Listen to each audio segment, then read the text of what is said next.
Assalamualaikum warahmatullahi ta'ala wabarakatuh.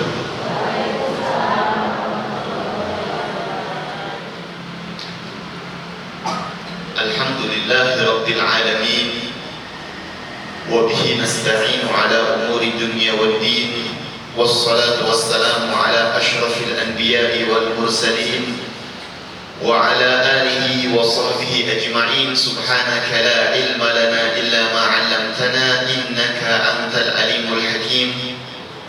قال رب اشرح لي صدري ويسر لي أمري واحلل عقدة من لساني يفقهوا قولي بجاه النبي وآله. استركم يا أهل الدرب، استركم يا أهل التوبة، استركم يا أهل الحل والعقد. أما بعد. Alhamdulillah, Maha Sadayana dalam sehat apa? Sehat. Biasanya kalau orang sana yang laki-laki ya, saya tahu orang sana itu maksudnya orang Yaman.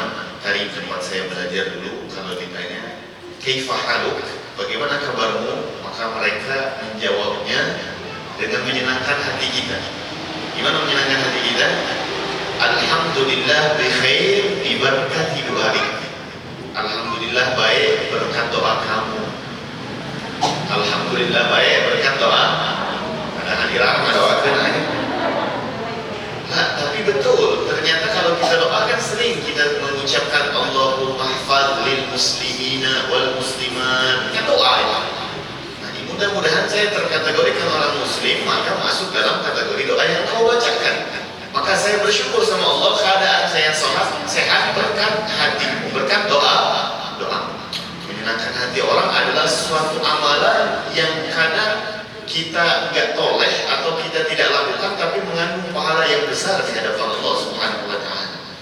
Jadi menyenangkan hati orang itu perkara yang susah, gampang-gampang susah.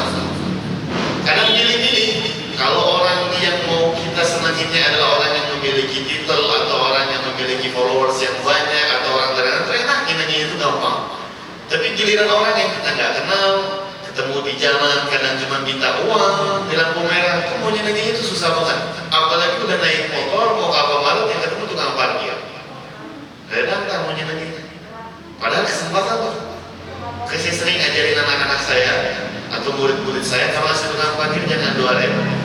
Biasa aja dia berkali-kali kasih nominal yang dia kaget dan senang. Jadi itu sebab-sebab hajat kita dikabul oleh Allah Subhanahu wa Ta'ala. Ya, karena dikatakan oleh Nabi sallallahu alaihi wasallam, "Man adkhala surur fi qalbi akhi." Barang siapa yang menyenangkan hati saudara semuslimnya, ya, atau muslimah menyenangkan hati muslimah lainnya, atau menyenangkan lawan jenis tapi tidak bermaksud niat apa-apa kecuali cari pahala kepada Allah. Apa keutamaannya dari rasa senang itu ya Rasulullah? Khalaqahullahu fi dzalika surur 70,000 malak. Akan Allah ciptakan dari rasa kesenangan seorang muslim tadi 70.000 malaikat yastaghfirunahu hatta yaumil qiyamah, memintakan istighfar untuk dia sampai hari kiamat. Allahu akbar. Besar banget ya. Jadi kalau kita hari ini terkagum-kagum dengan punya teman atau punya anak atau punya saudara memiliki followers Instagramnya 1 juta, mulai subscribe-nya ratusan ribu, itu jangan senang dulu. Karena yang namanya followers itu ada dua, ada haters, ada fans. Fans masih enak ya, tapi kalau haters, netizennya yang galak menyusahkan kita. Tapi ini menyenangkan hati orang, dapat followers malaikat 70.000 dan itu pasti manfaat. Memintakan istighfar untuk kita sampai hari kiamat. Jadi kalau ada yang nanya, sering saya ingatkan, kalau ada orang yang nanya kabar kita, jawab alhamdulillah baik berkat doa atau berkat doa orang banyak. Kita sebagai orang pede, kalau orang mendoakan mani antara sholatnya. Kalau ada orang bilang kapan saya ngedoain kamu antara sholat, padahal di dalam sholat tasyahud akhir kita ngedoain assalamu alaika wa ala nah, orang yang masih sholat itu masih soleh. Orang yang masih sholat itu masih soleh. Berarti kita mendoakan keselamatan buat hamba-hambamu yang sholat, masuk dalam kategori itu. Ya. Alhamdulillah. Nah, jadi intinya dalam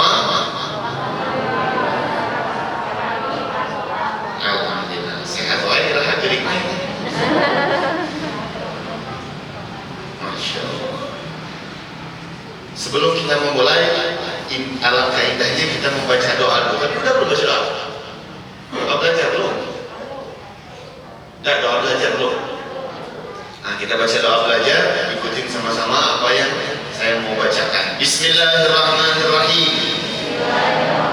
Nawaitu ta'alluma wa ta'lima wal ifadata wal istifadata wat tadhakkura wat tadhkira wan naf'a wal intifa'a wal hatha ala tamassuki bi kitabillahi wa sunnati rasulih والدعوة إلى الهدى والدلالة على الخير ابتغاء مرضات الله وصلى الله على سيدنا محمد وعلى آله وصحبه وسلم والحمد لله رب العالمين. Alhamdulillah, syukur kepada Allah Subhanahu wa Ta'ala yang masih memberikan kita kesempatan duduk bersama-sama untuk mengingat Allah, untuk mempelajari apa yang Allah Subhanahu wa Ta'ala ajarkan kepada baginda Nabi besar Muhammad sallallahu alaihi wasallam. Dan kita bersyukur kepada Allah Subhanahu wa Ta'ala karena masih diberikan kesehatan dan dalam keadaan Islam dan iman kepada Allah Subhanahu wa Ta'ala. Maka kita sama-sama mengucapkan Alhamdulillahi Rabbil. Salawat serta salam kita curahkan, kita hadiahkan kepada junjungan alam Sayyidina wa Nabiyana Muhammad sallallahu alaihi wasallam, yang mana beliau bersabda, man salaka tariqan yaltamisu fihi ilman, atau dalam riwayat yang lain, man salaka tariqan yabtaghi bihi ilman salaqallahu lahu tariqan ila al-jannah. Barang siapa yang menempuh suatu jalan, man salaka tariqan yaltamisu fihi ilman, barang siapa yang menempuh di dalam sebuah perjalanan diiringi dengan mencari ilmu, maka perjalanannya sambil mencari ilmu tersebut akan menjadikan sebab yang paling kuat dan tercepat. Salaqallahu lahu tariqan ila al-jannah. Allah akan permudah langkah kaki dia untuk menuju surganya Allah Subhanahu wa Ta'ala. Dalam kitab hadis Riyadhus Shalihin ditafsirkan oleh Al-Imam An-Nawawi, beliau berkata tentang man salaka tariqan yaltamisu ilman. Yang dimaksud di sini perjalanan yang sambil diiringi mencari ilmu adalah perjalanan orang-orang yang di masa hidupnya tidak lepas dari belajar langsung kepada guru, untuk pesantren maksudnya, dan menghadiri majlis baik di masjid atau selain di masjid. Itu termasuk man salaka tariqan, karena dia selama hidupnya menghabiskan hidupnya hanya untuk tadi menuntut ilmu, ima dia mondok pesantren atau hadir majlis taklim. Dalam riwayat yang lain maknanya juga selain daripada nuntut ilmu di pondok pesantren atau dia hadir majlis ilmu, arti salaka tariqan berarti kalau dia ada suatu masalah pasti dia bertanya kepada orang yang mengetahui, orang alim. Bukan dia bertanya kepada orang yang tidak alim, ya.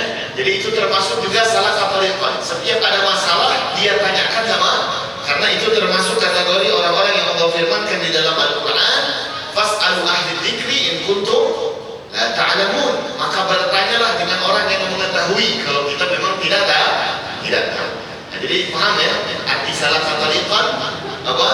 Menuntut ilmu berarti hadir majelis ilmu dan juga bertanya kepada orang yang ahli ilmu dalam setiap masalah yang kita alami.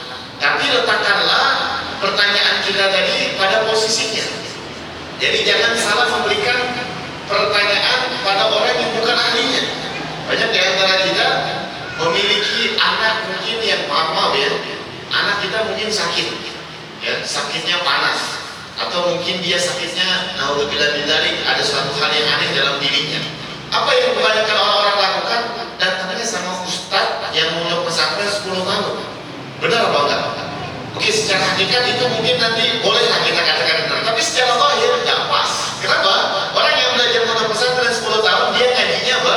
Nahwu, shorof, tafsir, Quran, hadis. Ya, ada belajar ilmu kedokteran. Jangan belajar sama dia, tapi husnuzonnya tinggi.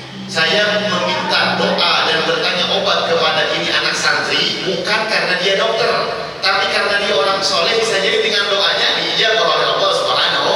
Nah, itu kiasan saja, contoh. Maksud saya, jangan pernah tanya satu hukum dengan orang yang profesinya bukan santri. Kita ada satu masalah problematika di dalam rumah tangga, ini benar apa enggak dalam syariat? Jangan tanya sama artis, jangan tanya sama orang yang banyak followersnya, mentang-mentang terkenal, tanya sama dia, ya kacau. Tanyalah pada ahlinya. Setiap masalah yang kita miliki, tanya pada ahlinya. Ahli kedokteran zahir kita tanya sama ahli kedokteran zahir, ahli kedokteran batin kita tanya masalah batin sama keahlian dokter batin. Tentu. Ya, jadi intinya kalau kita mau dipermudahkan jalan yang menuju surga Allah, maka kemudahan jalan menuju surga Allah kelak di hari kiamat tergantung perjalanan kita hari ini di dunia. Semakin kita mau mengambil perjalanan dunia ini dengan selalu terikat dengan ilmu atau orang ahli ilmu, maka itu adalah langkah nanti yang paling cepat untuk membawa kita ke dalam surganya Allah. Artinya apa? Yaumil mahsyarnya terjaga, tidak akan terkena terik matahari. Nanti menuju surganya dia melewati mizan timbangannya cepat. Nanti dia melewati siratal mustaqimnya cepat. Nah, bahkan insya Allah termasuk kategori orang yang berhuruf dan jannah bighairi hisab. Dia masuk surga tanpa hisab. Tapi itu semua kemudahan di akhirat tergantung bagaimana kita mau memudahkan diri kita belajar ilmu syariatnya Allah Subhanahu wa ta'ala. Mudah-mudahan kita yang hadir pada kesempatan pagi hari ini termasuk golongan orang-orang yang selalu salafat tariqan yaltamisu fihi ilman, amin. Orang-orang yang selalu menuntut ilmu, amin ya rabbal. Nah, kita kembali langsung kepada pelajaran kita atau kepada rutinitas kita bulanan di dalam membahas kitab Adab Sulukil Murid. Adab Sulukil Murid. Faslun. Kalau ada yang punya bukunya, wallahu a'lam, untuk bukunya ada terjemahan, saya nggak tahu halaman berapa ya. Boleh dipinjam sebentar, biar saya cek halaman berapa sih? Karena saya kitabnya nggak ada terjemahan. Soalnya kemarin ada request mau pakai kitab ya. Siap, insyaallah.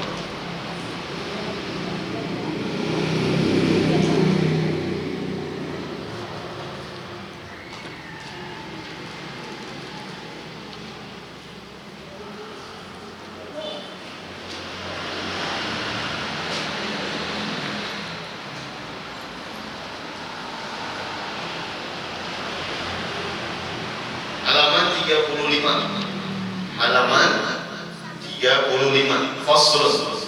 Dan kita kajian yang ke-7 sekarang ya. Halaman 35. Bagi yang punya kitab terjemahan. Enggak, ini mau diambil lagi silakan. Maaf Ibu, pulang balik. Insyaallah bisa.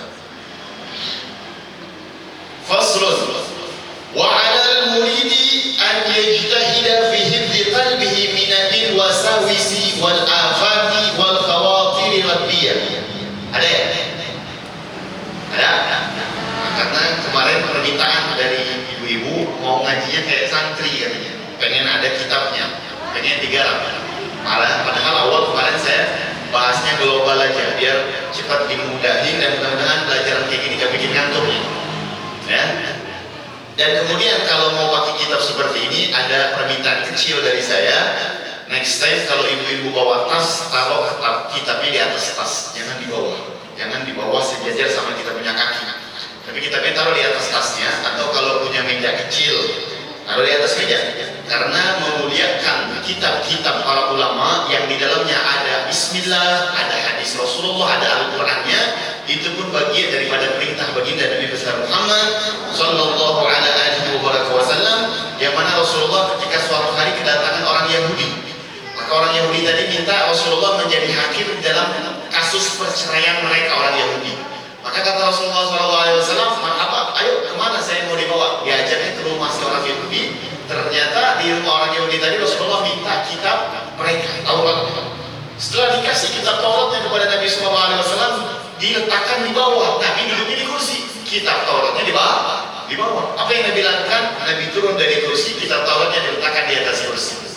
Diagungkan kitab Taurat tadi, padahal itu kitab Taurat sudah dirubah, sudah ditahrif, sudah ada perubahan. Maka di sini Al-Habib Abdullah bin Usaid yang dalam kitab Ta'lim menyatakan bahwasanya daripada mengagungkan syiarnya Allah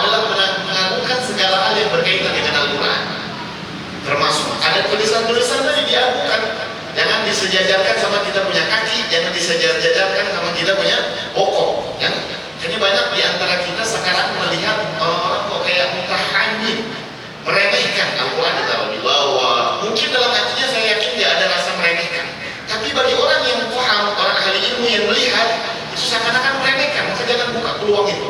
Angkat kitabnya, taruh Quran pada tempatnya, makanya dikasih meja-meja. Kalau kita lagi baca Quran, karena meremehkan mereka bahkan dalam kitab taklim saking dahsyatnya ini habaib atau ini para ulama memahami tentang makna hadis tersebut yang Rasulullah tahu di atas kursi. Kata mereka, kalau kita meletakkan Al-Quran di bawah dengan sengaja dan sudah tahu ilmunya masih kita letakkan di bawah, termasuk daripada golongan orang-orang yang murtad, termasuk orang-orang yang murtad keluar karena dia istihza, dia meremehkan Al-Quran nggak boleh. Nah, termasuk juga tulisan-tulisan yang di dalamnya ada lafaz Bismillah dan Al-Quran. Bahkan orang yang mengagungkan tulisan-tulisan Arab bisa menjadi peluang terbesar dirinya mendapatkan derajat yang tinggi di sisi Allah. Seperti siapa? Seperti salah seorang tabi'in bernama Bishr Al-Hafi. Ini orang ahli mabuk. Tidak ada satupun perempuan di desanya yang dia nggak pernah kenal dan nggak pernah sentuh. Orang ahli maksiat. Tapi di akhir-akhir ayatnya menjadi kekasih Allah, wali Allah, orang yang dicintai oleh Allah. Kenapa? Karena dia lagi mabuk. Satu hari di jalan, melihat di jalan ada tulisan lafaz Bismillahirrahmanirrahim. Dan dia punya uang 2 dinar. Dia apa yang tulisan tadi? Dicuci sama dia, 2 dinar yang dia beli minyak wangi, dia taruh di tulisan tadi. Ketika dia meletakkan minyak wangi tulisan tadi, dia mau taruh di tempat-tempat yang sekiranya di situ nggak bakal jatuh lagi.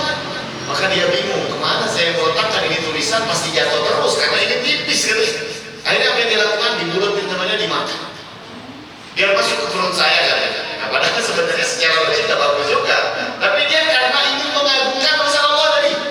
Pada malam harinya dia bermimpi ada suara dalam langit yang berkata, tayyabtal ismi fa tayyabtu ismuka fid dunya wal akhirah. Wahai Bishr, kamu telah mewangikan namamu, maka aku akan wangikan namamu di dunia dan di akhirat. Bangun tidur, taubat kepada Allah, kaget dengan mimpi tadi, dan dia menempuh perjalanan orang-orang sufi, meninggal dalam keadaan orang yang dicintai oleh Allah. Gara-gara mengagungkan tulisan istilahnya remeh. Karena kita, masya Allah, saya suka lihat pamflet-pamflet kayak gini, tabligh akbar bulan Maulid, foto habaib, tulisan Bismillah. Besok paginya jadiin jemuran beras. Nah, la quwata illa billah. Di Cianjuang dijadiin tempat untuk kandang ayam. Tulisannya bahwa Allahumma salli ala Sayyidina Muhammad wa ala Allahu Akbar. Mamnu, nggak boleh, jangan ya. Kalau mau bikin pamflet silahkan, tapi diagungkan karena di situ ada tulisan Bismillahirrahmanirrahim. Kadang perkara-perkara ini kita nggak ngeh gitu, tapi sering kita lakukan. Jadi wadah gorengan lah, beli tahu bulat di Mindi, isinya apa? Koran isinya lafaz Bismillahirrahmanirrahim. Ya, harus diagungkan. Nah, fasl wa 'alal muridi an yajtahida fi hifdhi qalbihi min wasawisi wal afati wal khawatir radiyah. Hendaknya bagi seorang murid, sudah kita kasih tahu pada awal pertemuan definisi murid itu apa? Orang yang menjadikan setiap aktivitasnya terikat dengan akhirat. Saya mau minum, niat minum ini yang perkaranya mubah, saya niat biar saya lebih tambah energi untuk bisa beribadah, untuk bisa silaturahim, untuk bisa cari nafkah. Jadi segala sesuatunya dia ikatkan untuk akhirat, ini namanya murid. Namanya murid. Nah, gimana caranya biar setiap aktivitas kita bisa kita jadikan dan kita gantungkan kepada akhirat? Wa 'alal muridi an yajtahida fi hifdhi qalbih. Kalau engkau mau menjadi orang yang menginginkan selalu akhirat Allah dengan aktivitas engkau sehari-hari di dunia, maka langkah pertama an yajtahida fi hifdhi qalbih, menjaga hati. Tulisannya di situ, an yajtahida fi hifdhi qalbih. Hendaknya dia menjaga hati. Dari apa menjaga hati? Minal wasawisi, dari rasa was-was, wal afati, dan keburukan-keburukan, wal khawatir radiyah, dan lintasan hati yang keji, lintasan hati yang jelek. Ada ya? Ada kan? Wal yuqim ala babi qalbihi, dan hendaknya dia dirikan atau ciptakan di dalam pintu hatinya hajiban, sebuah penghalang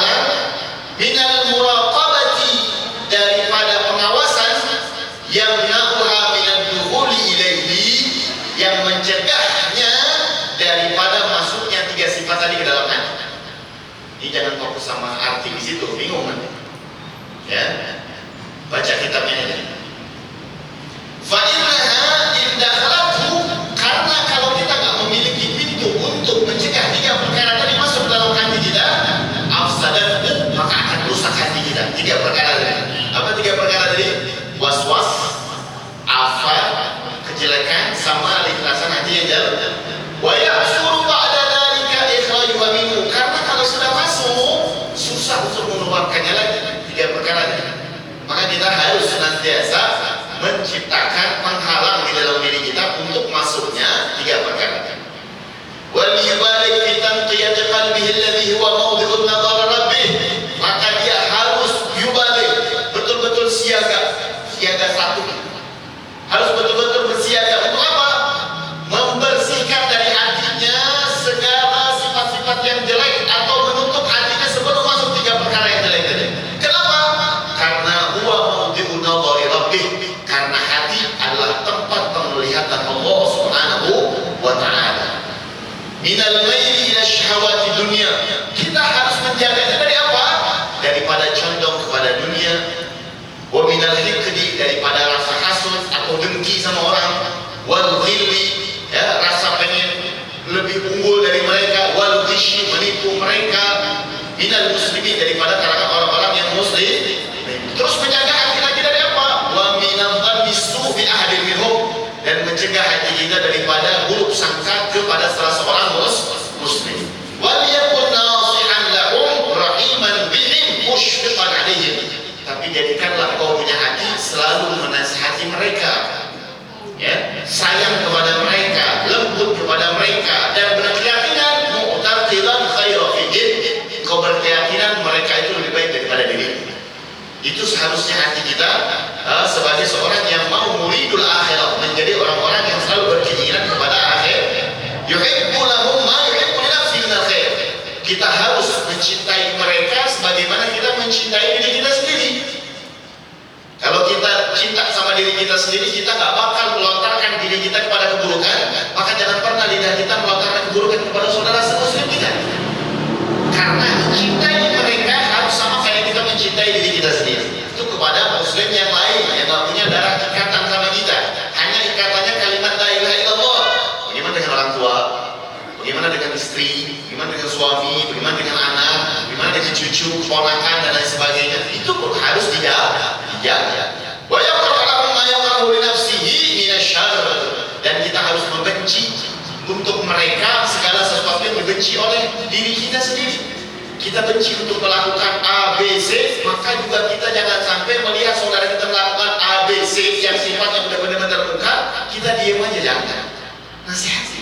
Tapi ingat tadi nasihatnya apa? Dengan lemah lembut, dengan rasa kasih sayang, betul-betul ingin mengeluarkan dia dari kegelapan maksiat menuju terang-terangnya taat kepada Allah Subhanahu wa ta'ala. Wa li ta'lam ayyuhal murid, maka engkau juga harus mengetahui wahai seorang murid, anna lil qalbi ma'asi, sesungguhnya di dalam hati itu ada maksiat-maksiat. Hiya afhash, yang mana maksiat itu lebih jelek, lebih brutal, wa akhbah, dan lebih buruk, wa akhbah, lebih brutal, min ma'asil jawarih, daripada maksiat anggota tubuh. Jadi di dalam hati ini ada maksiat-maksiat yang sifatnya dia lebih buruk, lebih jelek, lebih brutal daripada maksiatnya anggota tubuh. Wala yasruhul qalbu, dan tidak akan pernah terbaiki atau baik yang namanya hati. Wala yasruhul qalbu, dan tidak akan pernah pantas yang namanya hati linuzuli ma'rifatillah, untuk mendapatkan pengetahuan tentang Allah, wa mahabbatihi, dan kecintaan Allah, kecuali illa ba'da takhalli anha, kecuali kita telah mengosongkan dari hati kita dari sifat-sifat yang jelek, wa takhallisi minha, dan kalau sudah ada dalam hati kita menghilangkan. Itu secara tekstual. Kita senangkan ibu kemarin yang mau kita pakai tekstual. Oke, sampai situ deh. Anak maknai secara global, itu tekstual aja. Secara global, anak maknai sekarang secara detail. Dari kesimpulan tekstual Al-Habib Abdullah bin Alawi Al-Haddad tadi, beliau ingin menyimpulkan kepada kita bahwasannya langkah pertama yang harus dilakukan oleh seorang murid setelah taubat yang jujur kepada Allah. Dan kemarin kita sudah bahas taubat, ya. Masih ingat ibu taubat? Syaratnya taubat ada berapa? Ada berapa syaratnya taubat? Hah?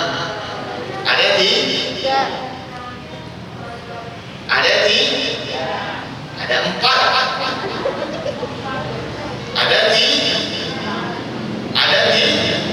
Nah, Masya Allah, ini banyak yang baru-baru ya. Kita flashback sebentar supaya yang baru-baru juga bisa mengikuti kajian kita. Syarat taubat yang jujur, yang taubatnya akan diterima oleh Allah Subhanahu wa taala ada 3. Kalau itu memang berhubungan dengan Allah. Maksiat yang berhubungan kepada Allah, syarat taubatnya ada 3. Yang pertama, al-iqla' anil ma'asi. Meninggalkan maksiat secara totalitas.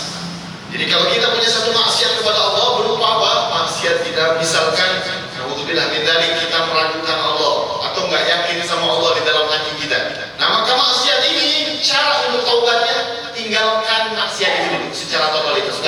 Saya nggak ragu sama Allah. Semua yang terjadi dalam diri saya adalah kehendak Allah Subhanahu wa taala. Berhenti daripada rasa tersebut. Itu salah satu contoh taubat syarat. Yang kedua, an-nadam 'alal kadhab. Penyesalan dalam hati, ya Allah, kok bisa saya ini pernah berburuk sangka sama Allah? Kok bisa saya ini pernah merasa ragu kepada Allah? Padahal ketika kita tidak ada pun bisa Allah Subhanahu wa taala ciptakan kita menjadi ada. Apalagi segala apa yang kita mau pasti Allah adakan, cuma nunggu waktunya. Jadi penyesalan dalam hati. Ada penyesalan di dalam hati. Yang ketiga, syaratnya taubat alla ya'ud 'alal ma'siyati abada. Punya tekad yang kuat, saya nggak bakal pernah mau lagi maksiat itu. Saya nggak bakal pernah mau lagi terjerumus kepada maksiat yang sama. Itu syaratnya taubat. Dan kiaskan kepada seluruh maksiat. Kita memandang yang haram, durhaka sama suami misalkan, atau apapun dan lain sebagainya, atau suami dia durhaka sama istrinya dan lain sebagainya, maka dia harus jalanin 3 tadi. Kalau itu maksiatnya berhubungan langsung dengan Allah. Tapi kalau maksiatnya berhubungan dengan manusia, pernah ngambil uangnya, pernah ngambil hartanya, pernah menuduh dia, pernah gibahin dia, pernah memfitnah dia, pernah sampai naudzubillah min dzalik membunuh atau dan sebagainya, maka nggak cukup pakai 3 tadi. Yang keempat harus ada tambahannya. 3 tadi tetap lakukan, tapi 1 tambahannya harus mengembalikan haknya. Kalau kita pernah mencuri uangnya, kembalikan uangnya. Kita pernah menuduh dia, minta maaf sama dia. Kita pernah mengunjing dia, cara bertobat daripada gunjingan. Insya Allah kita akan bahas pada pertemuan yang akan datang khusus tentang bab ghibah. Tapi saya kasih clue-nya sedikit. Kalau kita menggunjing dia dalam kondisi dia tidak tahu, karena ghibah itu bukan hanya di belakang seseorang ya. Arti ghibah itu bukan hanya selalu ketika kita membicarakan orang di belakang tapi yang namanya ghibah, iqra akhaka bima yakrah wa in kana fi amamah. Menyebutkan tentang saudaramu yang kalau kau menyebutkan perkara tentang dia nggak suka, walaupun dia di depan kamu. Itu ghibah. Kalau itu memang ada dalam diri dia keburukan itu ghibah. Tapi kalau keburukan itu nggak ada di depan dia, itu fitnah namanya. Itu namanya fitnah.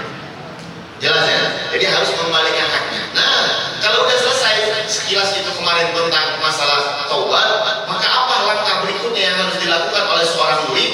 Langkah yang harus mereka lakukan adalah ini: membersihkan hati, melihat keadaan hati. Karena Nabi Shallallahu Alaihi Wasallam bersabda, Inna Allah la yanzur ila suwarikum, wala ila ajsadikum, walakin Allah yanzur ila qulubikum. Allah itu nggak pernah melihat bagaimana postur tubuh kita. Oh, kamu ini sebagai seorang perempuan nggak kayak gitar Spanyol, nggak Allah lihat. Kamu ini jadi seorang perempuan, kok kulitnya nggak putih, nggak Allah lihat itu. Atau sebaliknya, engkau putih mungkin seperti kita dan lain sebagainya, nggak Allah lihat. Yang Allah lihat dari dirimu, wahai seorang perempuan yang ingin menginginkan akhirat, muridul akhirah, adalah hatimu. Bagaimana hatimu kepada Allah? Bagaimana sifat hatimu kepada Allah Subhanahu wa Ta'ala? Nah, di sini diartikan hati. Kemarin sudah saya pernah bahas apa makna hati. Ingat? Apa definisi hati? Ingat atau tidak? Apa barho? Bubar poho? Cingho? Cicikir? Tosko?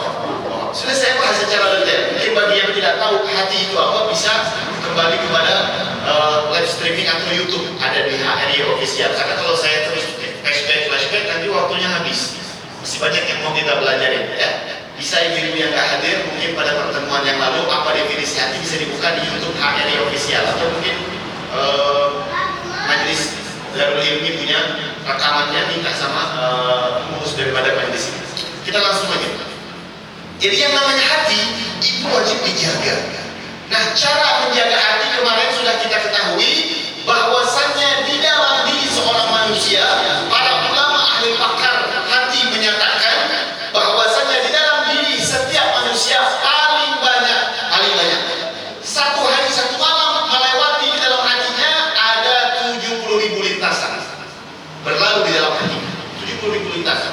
Kayak sekarang kita duduk, ibu-ibu sambil dengerin saya ngisi kajian, apa yang ada dalam lintasan hati ibu? Terus ngaji pokoknya orang yang masak ayam masih kena cengeng kejo, cengeng belum apa gini ya, jengkol buang aja kan di kasar haji banyak. Oke, kayaknya pulang dari sini tuh warung buka mau beliin mainan buat anak-anak di rumah dari tadi nungguin, kayaknya beliin ciki bagusnya jangan, tapi kayaknya batu kalau ini kan terlintas banyak ya. Itu lintasan dalam hati seorang muslim atau muslimah satu hari semalamnya itu akan ada lintasan 70.000 lintasan. Nah, kitab ini tugasnya menjelaskan setiap lintasan itu. Bukan dijelaskan satu persatu, enggak. Tapi beliau menyatakan di sini yang namanya lintasan itu ada dua. Ada satu lintasan yang baik, ada lintasan yang buruk. Ada yang namanya lintasan hati yang baik, ada namanya lintasan hati yang buruk. Bagaimana kita mau mengetahui lintasan hati ini baik atau buruk? Dan apa pentingnya kita mengetahui lintasan hati? Pentingnya kita mengetahui lintasan hati karena segala mungkar dan fahsyah yang terjadi di muka bumi ini bersumber dari lintasan hati. Kalau kita nggak bisa mengontrol lintasan hati kita, maka maksiat kita terus berjalan. Dan yang namanya maksiat, walaupun itu kecil di dalam timbangan syariat, tapi kalau musir ilaiha terus menerus kita melakukannya, Nabi bersabda, innal ma'asi baridul kufur. Yang namanya kemaksiatan kalau terus menerus dilakukan, dia akan menjadi pos ekspedisi untuk kita menuju kekufuran, kata Nabi Muhammad. Nauzubillah min dzalik. Orang yang terus maksiat gak taubat kepada Allah dan tidak mau mencegah dirinya melakukan maksiat tersebut, gitu hidup nanti sampai segitu tetap hidup nanti, pokoknya gak mau cari tahu apa maksiat jalan kebaikan, jalan maksiat jalan. Hati-hati, karena Nabi SAW yang namanya kemaksiatan itu ekspedisi untuk menuju kekufuran. Nauzubillah min dzalik.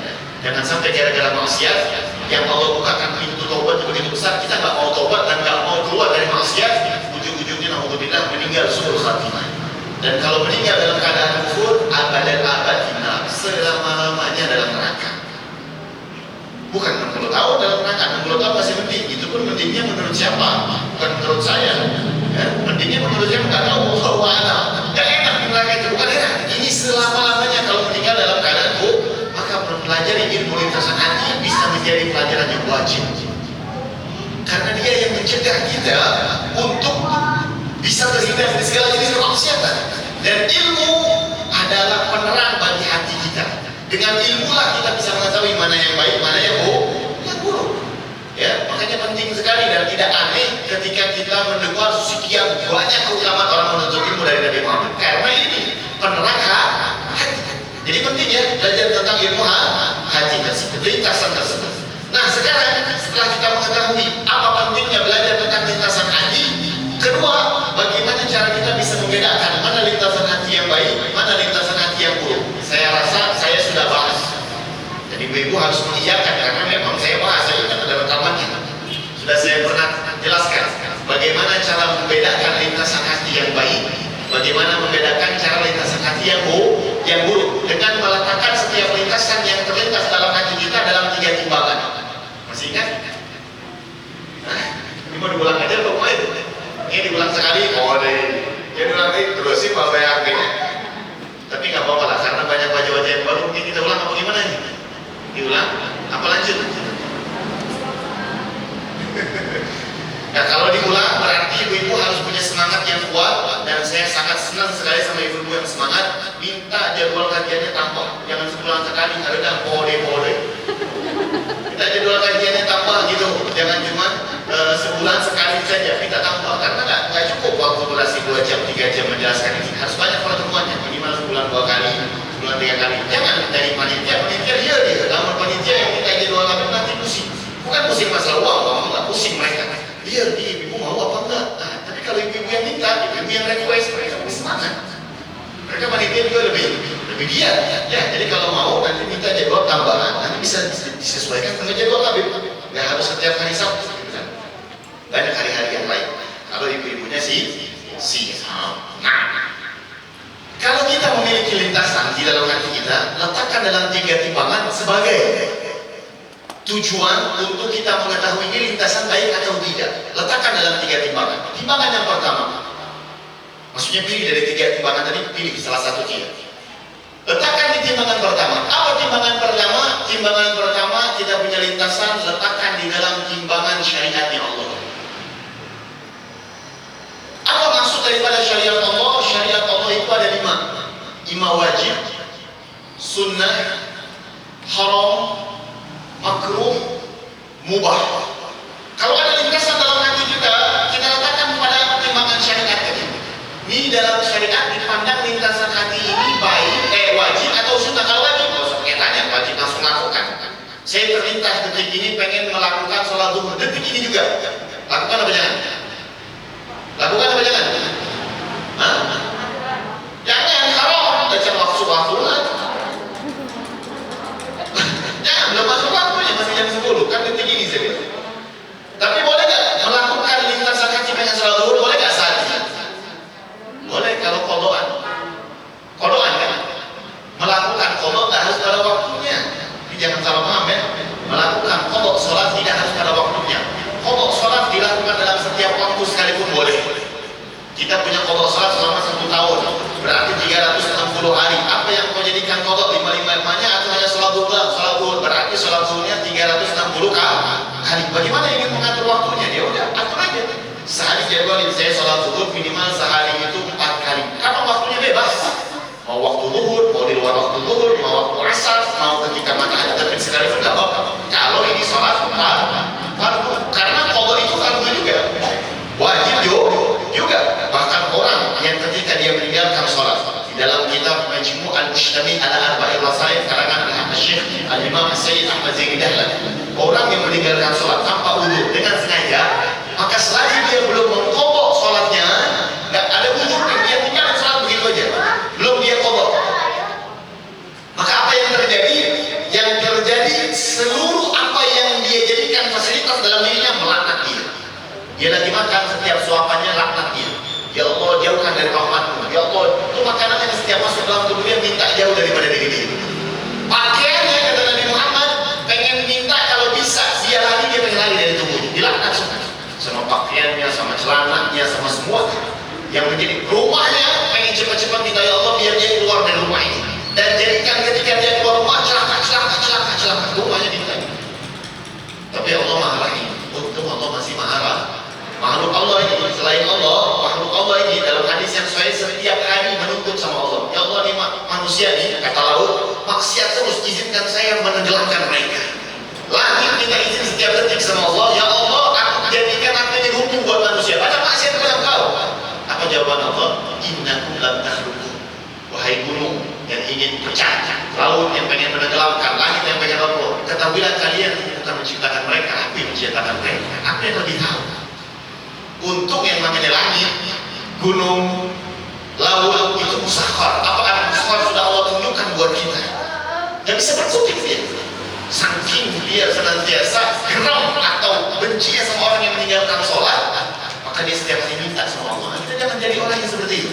Jangan sampai meninggalkan sholat tanpa udhu.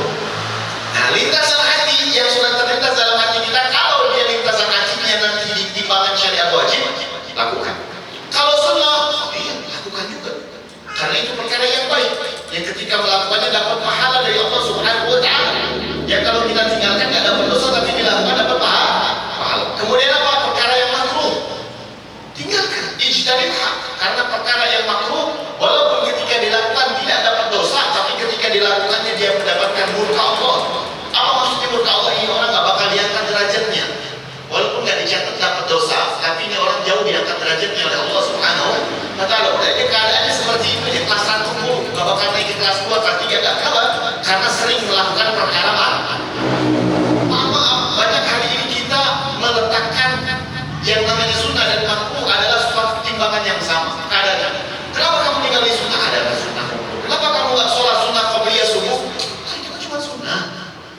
lakukan. Kenapa kamu melakukan ini? Itu cuma makruh, apa dia lakukan? Hati-hati, karena yang namanya sunnah yang kau tinggalkan akan menyebabkan kau meninggalkan yang wajib. Orang yang meremehkan sunnah, saya yakin orang yang meninggalkan sholat sunnah qobliyah subuh, dia nggak maksud meremehkan, tapi yang ngedengernya itu jadi kayak nggak boleh juga.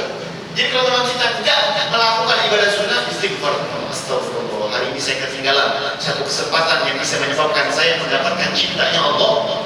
Ada kasarnya dalam hati. Hati kita terasa, ya Allah, bagaimana ini saya meninggalkan sunnah padahal wajib aja belum benar. Dan yang namanya sunnah menjadi penutup lubang kelak kewajiban kita di akhirat. Kita punya sholat wajib di akhirat banyak lubang-lubangnya, banyak kekurangannya. Apa yang menutupi lubang ini? Ibadah sunnah kita. Kita jangan ditinggalkan. Ya, jangan ditinggalkan. Itu pun perkara yang makruh. Tadi sudah saya kasih tahu yang namanya orang dijadikan catatan kecil buat hidup kita dan jadikan ini prinsip hidup kita. Orang tidak akan pernah terjerumus kepada suatu hal yang haram kecuali gara-gara dia pernah melakukan hal yang makruh dan nggak taubat dari makruh tadi. Ya. Orang yang sering melakukan perkara makruh bakal terjerumus suatu saat pada hal yang haram. Dan kalau dia terus-menerus melakukan yang makruh dan akan terjerumus kepada yang haram, kalau nggak segera dia sadar, alhamdulillah bisa jadi meninggalnya suul khatimah. Ya. Dulu para sahabat Nabi, mereka menjadikan makruh ini di atas haram. Maksudnya bukan mereka melakukan haram kemudian meninggal. Makruh aja mereka nggak lakukan, apalagi haram.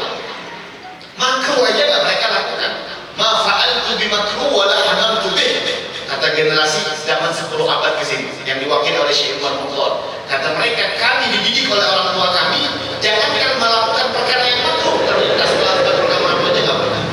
Jangankan melakukannya terlintas saja nggak pernah. Maka dari itu penting sekali untuk kita mempelajari dalam timbangan syariat mana halal, mana haram, mana makruh, mana sunnah, mana mubah. Tapi kalau kita terlintas dalam hati kita, oh ini kayaknya perkara mubah, apa yang harus dilakukan? Jalankan perkara mubah. Saya terlintas, dari tadi pegang udah sampai setengah jam lewat 15 menit, air minum dia terlintas hati. Mubah nggak saya minum? Boleh nggak? Boleh dong, nggak ada salahnya. Cuma ketika kita tahu perkara lintasan hati tadi hukumnya mubah dalam timbangan syariat, jangan lupa selipkan di dalam amal yang mubah tadi niat yang baik. Karena dengan niat yang baik itu perkara yang mubah jadi ketaatan kepada Allah. Selipkan niat yang baik. Makanya orang-orang terdahulu tahun 200 tahun, 300 tahun yang lalu, orang-orang dahulu mereka mengatakan yang diwakili dalam kitab Manhajus Sawi, katanya mereka mengatakan kami nggak pernah melakukan perkara yang mubah. Kami nggak pernah melakukan perkara yang mubah. Secara logis nggak masuk akal dong. Dia butuh tidur, mubah kan? Mubah nggak tidur? Mubah dong. Dia butuh ke kamar mandi, buang air kecil, buang air besar, mubah nggak? Mubah. Dia butuh makan untuk membuat tubuh dia jadi kuat, jadi bergizi. Kan itu perkara mubah semua. Kok mereka bisa memvonis diri mereka nggak pernah melakukan mubah? Nggak logik. Tapi setelah diteliti oleh para ulama, ucapan mereka orang-orang terdahulu, ternyata mereka melakukan hal yang mubah, tapi hanya saja mubahnya diselipkan niat yang baik menjadi tahan. Jadi maksudnya kami tidak pernah melakukan yang mubah karena setiap perkara mubah yang kami lakukan pasti kami selipkan niat yang solehah, maka dia menjadi taat kepada Allah. Makanya Nabi mengatakan, man ata firasyahu, barang siapa yang mendatangi kasurnya di malam hari, wa nawa qiyamul lail, dia niat untuk bangun malam jatuhnya. Dia niat untuk bangun malam, dia baru niat. Perkara tidur mubah, tapi dia niatin tidurnya untuk bisa semangat bangun malam, gara-gara niat. Apa yang terjadi? Faqalabatun naum, maka dia terlelap tidur hatta yusbih, sampai datang waktu subuh. Lalu apa yang mereka dapat ya Rasulullah? Ablaghahu ma nawa, dia terhitung orang yang bangun malam dan Allah jadikan tidurnya salat buat dia. Padahal tidur, jadi selama tidur dia yang tadinya jam 10 dia tidur sampai jam 5, sekian jam yang dia tidur dan orang melihat dia sedang lalai, di tulisan catatan amalnya dia sedang melakukan kedekatan dengan Allah. Padahal tidur kok bisa? Karena niat yang soleh. Penting. Makanya diceritakan di dalam kitab Fawaidul Mukhtarah, kamil sholihin, berapa banyak orang soleh keluar dari kamar mandi wa wujuhum nur, wajah mereka banyak cahaya, penuh cahaya, padahal keluar kamar mandi. Kamar mandinya ngapain? Pakai skincare ya.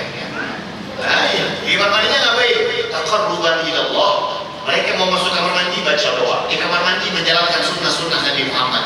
Niat mandi untuk membersihkan diri biar nanti sholat jamaah orang yang di sekitar saya gak kebauan. Saya niat mandi biar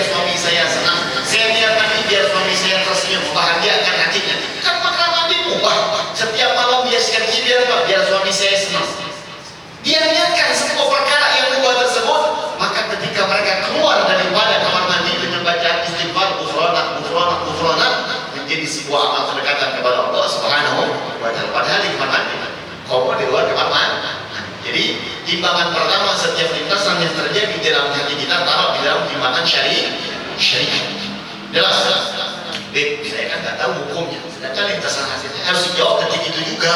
Kalau saya nunggu tahu hukumnya dulu nih halal-halal tuh liladri, liar, kumaha itu dan nanya kami mending dibalas atau dibalas sama, benar nggak? Kadang bingung kan? Maka jawaban yang kedua, taruh di dalam timbangan cerita as-salafun as-salih. Apa? Langsung kita logik, konekkan kita punya pikiran kepada cerita-cerita orang soleh. Maksudnya gimana cerita orang soleh? Ini apa yang kita mau lakukan dari lintasan hati ini baik ya menurut orang dulu ya? Menurut orang dulunya orang muslim maksud. Orang dulunya orang yang beriman ini baik gak ya? Oh di dalam stasiun info kalau mereka melakukannya udah lakukan. Artinya apa? Ucapan saya dalam jemaah kedua ini, kita disunahkan dan dianjurkan memperbanyak baca cerita orang-orang soleh supaya punya handphonenya manfaat. Baca cerita orang-orang soleh. Buka YouTube sekali-kali, punya kuota banyak, jangan yang ditonton sambil adoan.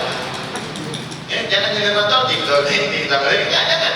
Buka YouTube, buka cerita tentang orang-orang soleh. Seperti apa? Cari channel-channel yang selalu menceritakan kepada kita intina bobotnya dengan cerita orang soleh. Cerita para nabi-nabi, cerita siapapun, banyak baca cerita. Buka Google lihat cerita, buka Instagram, kalau bisa kita follow akun-akun yang banyak cerita orang-orang soleh. Ya, itu pun bisa menjadikan sarana untuk kita dapat pahala kepada Allah. Tapi sebagian orang yang mendengarkan ucapan saya ini merasa lebih sulit daripada timbangan syariat, ya karena jarangnya baca gitu. Oke, tapi nggak apa-apa. Jadikan timbangan yang kedua ini di dalam pikiran kita dan kita selalu membaca cerita orang-orang soleh karena itu perintah Al-Quran. Kalau kita membuka Al-Quran 30 juz dari awal sampai surat An-Nas, maka kita akan mendapatkan 10%-nya bab ibadah, 10%-nya lagi bab tauhid, 10%-nya lagi bab suluk. Sisanya 70% semua cerita orang-orang soleh dan cerita para nabi. Diceritakan dalam Al-Quran cerita Nabi Adam, Nabi Nuh, 25 nabi diceritakan dalam Al-Quran. Kemudian setelah Allah ceritakan 25 nabi, Allah ceritakan cerita tentang dari manusia yang pertama, Asif bin Uhairah, seorang laki-laki yang soleh yang bisa memindahkan kerajaan sehingga sang Ratu Balqis daripada kota Yaman ke Palestina dengan kedipan mata. Itu orang soleh, Asif bin Uhairah namanya. Ada lagi Dzulqarnain, Siti Maryam, Luqmanul Hakim. Banyak diceritakan oleh Allah Subhanahu. Cerita semua, sisanya dalam Al-Quran cerita yang menginspirasi kita. Liyutsabbita bihi fu'ada. Tujuan cerita tadi menambahkan keimanan dalam hati kita. Makanya kita dianjurkan untuk memperbanyak baca. Oke, mungkin timbangan yang kedua ini agak sedikit sulit, tapi kalau Pak itu jadikan PR buat kita. Yang ketiga, kalau kita memang meletakkan dalam timbangan syariat nggak tahu, cerita orang soleh nggak tahu, maka apa yang harus kita lakukan? Kembalikan lintasan hati itu ke dalam diri kita langsung. Kembalikan dalam diri kita langsung. Maksudnya gimana? Ketika ada lintasan dalam hati kita, lihat. Ketika dirimu menjawab lintasan itu dengan semangat, dengan keseriusan, dengan sungguh-sungguh dan pengen langsung melakukannya, maaf, kebanyakan itu adalah lintasan hati yang buruk. Kebanyakan itu adalah lintasan hati yang buruk. Tahu dari mana? Dari firman Allah Subhanahu wa taala yang berbunyi tentang perempuan Imra'atul Aziz, cerita Nabi Allah Yusuf, seorang perempuan yang menjadi suaminya raja pada saat itu. Allah ceritakan, inna nafsa la ammaratun bisu. Yang sesungguhnya hawa nafsu ini asli sifatnya selalu mengajak keburukan. Sifatnya hati aslinya selalu mengajak kepada keburukan. Jadi kalau ada dalam lintasan hati kita, tiba-tiba kita responnya semangat, kita responnya langsung sedar, maka itu kebanyakan daripada hawa nafsu. Jelas. Ya, jadi kita tahu semangat itu bukan karena kita dengar Ustaz ngomong si Ustaz yang ngomong B, atau kita pernah dengar dari Al-Quran. Enggak, ini benar-benar kita nggak tahu apa-apa. Timbangan syariat kita nggak tahu, cerita orang soleh kita nggak tahu, kita nggak pernah dari mana-mana. Tiba-tiba lintasan datang dalam diri kita dan kita jawab langsung. Contoh, melihat buka HP atau kuota lagi banyak buka Play Store, asyik-asyik semua. Tiba-tiba apa yang terjadi? Ada satu aplikasi yang hanya kita pinjam uang. Pinjam uang mau kemana? Dan kita nggak tahu secara syariat maunya. Nggak tahu pinjam uang ini riba apa? Kita nggak tahu, pokoknya buta aja. Pernah nggak orang-orang soleh dulu pinjam uang? Oke. Tapi hati semangat nih, langsung aja. Wah, download. Nah ini biasanya jelek. Jelek lintasan itu contoh ya. Itu contoh kan. Dan kita kiaskan kepada perkara-perkara yang lain. Jelas tiga timbangan tadi. Mudah-mudahan insya Allah sudah jelas. Jadi kalau kita punya lintasan hati, kita mau tahu dia baik atau buruk, taruh dalam 3 timbangan syariat, timbangan apa lagi? Timbangan cerita as-salafun saleh, dan apa lagi? Kembali kepada diri kita. Kalau diri kita menjawabnya dengan semangat, dengan serius, maka kebanyakan itu buruk. Tapi kalau kita menjawab lintas dan lemas, akhirnya atau kita memperlambat orang ada si gana silaturahmi kanten si fulan. Saya contoh sebagai seorang suami, saya mau ke rumah mertua nih. Rumah mertua ini apa hukumnya ya? Pernah dalam syariat apa ya? Misalkan nggak tahu gitu, orang awam banget. Tapi hati menjawab akhirnya. Nah itu biasanya baik. Itu lintasan hati yang baik. Karena nafsu nggak pernah mau mengajak kepada kebaikan. Hakikatnya nafsu sebelum terdidik, dia selalu mengajak kepada keburukan. Jelas? Sampai jam berapa tadi? Jam berapa ibu lanjut atau cekap? Ibu lalu bisa pas main punya orang. Nah lanjut. Ya kalau ibu bilang selesai. Lanjut atau cekap? Oke, sekarang kalau kita sudah tahu bahwasanya lintasan hati itu baik atau buruk, apa yang harus kita lakukan? Maka kita cari tahu. Kalau kita sudah tahu dalam 3 timbangan tadi, lintasan hati kita itu jelek.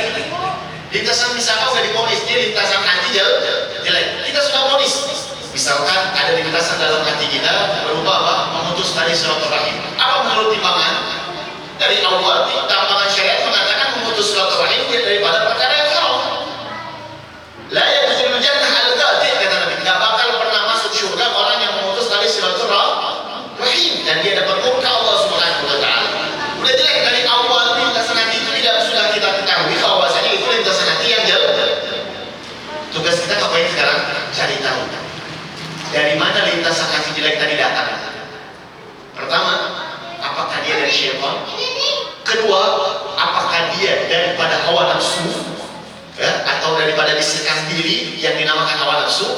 Atau yang ketiga mungkin kita baru pertama kali dengar, atau dia datang lintasan hati tersebut sebagai tanda azab Allah, uqubatan min Allah, hukuman dari Allah, azab, atau dikenal dengan istidraj.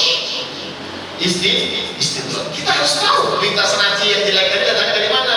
Sebagai orang bertanya sama saya, Habib, kan udah tahu lintasan hati itu jelek, apa ini cari-cari tahu lagi? Udah dihindarin langsung, ngapain kita cari tahu lagi? Betul nggak? Jawabannya simpel, karena ketika kita mengetahui datangnya dari mana, cara pengobatinya berbeda, nggak sama. Lintasan hati yang datang dari syaitan, caranya nggak sama dengan cara mengobati lintasan hati yang datang daripada hawa nafsu. Lintasan hati yang datang dari hawa nafsu, cara pengobatinya nggak sama kayak lintasan hati yang datang daripada syaitan. Wah, jelas. Jadi kita ini kadang sulit. Banyak pemuda-pemuda mengatakan, saya mau istiqomah ini sulit. Iya, karena kau nggak pernah cari tahu lintasan hati itu datang dari mana. Nggak pernah kau ketahui dan kau nggak pernah cari tahu. Karena kau nggak pernah cari tahu, wajar nggak tahu cara mengobatinya. Baik, betul.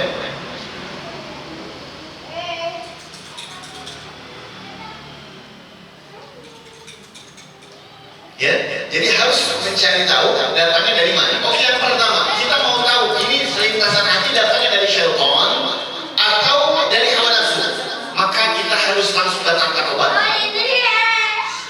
Apa obatnya? Obatnya simpel. Kita berzikir sama Allah. La ilaha illallah wahdahu la syarika lah, lahul mulku wa lahul hamdu yuhyi wa yumiitu wa huwa ala kulli syai'in qadir. Astaghfirullahal azim. A'udzu billahi minasyaitonir rajim. Bismillahirrahmanirrahim. Ketika kita berzikir berupa zikir Al-Qur'an atau zikir-zikir yang kita baca setelah salat atau bersolawat sama Nabi, lintasan itu hilang. Misalkan lintasan itu enggak lagi ada dalam hati kita, ketahuilah itu datang dari syaitan. Karena dalam hadis yang sahih dinyatakan syaitan yasyud an dzikrillah. Dia selalu lari dengan orang-orang yang berzikir daripada Allah. Gak kuat dia diam di dalam diri seseorang. Dan Allah firmankan di dalam Al-Quran, inna kaida syaitan dha'ifa. Tipu daya syaitan itu lemah. Artinya apa? Jadi kalau kita habis melakukan satu maksiat, jangan mau disalahkan syaitan wae dari tadi geger. Kurang baik. Ya? Jadi kita habis berzikir. Kadang kita ini, masya Allah, tabaraka wa ta'ala, lagi sholat maksiat. Begitu dari syaitan, padahal habis sholat. Belum tentu dari syaitan. Yang namanya lintasan hati datang dari syaitan, kalau dipakai zikir pasti hilang. dia setelah berzikir sama Allah, dia nggak hilang. Setelah kita bersalawat sama Rasulullah, tetap betul ajakin aja selintasan hati tadi. Maka kita lihat si lintasan hati tadi, dia ngajak kepada kemaksiatan itu saja secara taat atau bercabang. Contoh, lintasan hati mengatakan, saya nggak mau silaturahim sama saya punya saudara. Kenapa? Kemarin saya lahiran anak saya, dia nggak ngucapin selamat untuk anak saya. Ngapain sekarang saya sunatan anak dia? Aku mau mana? Nah, kalau cuma dia nggak mau menghadiri silaturahim itu, memutus silaturahim, cuma itu maksiatnya, lintasan itu, maka itu daripada hawa nafsu. Tapi kalau misalkan kemudian dia ada cabang yang lain, aku nggak mau hadir tempat dia, tapi dapat SMS kemudian, bro, ini ada dangdutan jam 2, kebenaran dekat rumah dia, hadir sekedar, nggak bisa dangdutan dia.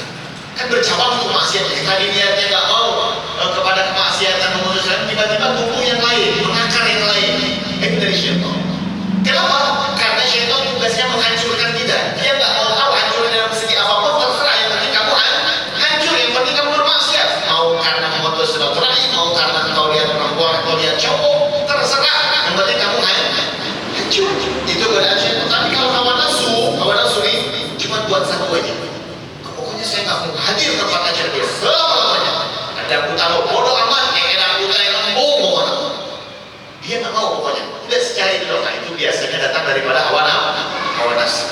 Datang dari hawa nafsu. Bagaimana cara mengobatinya? Para ulama menyatakan hawa nafsu itu di dalam ilmu tasawuf dinyatakan seperti kuda liar. Tahu kuda liar?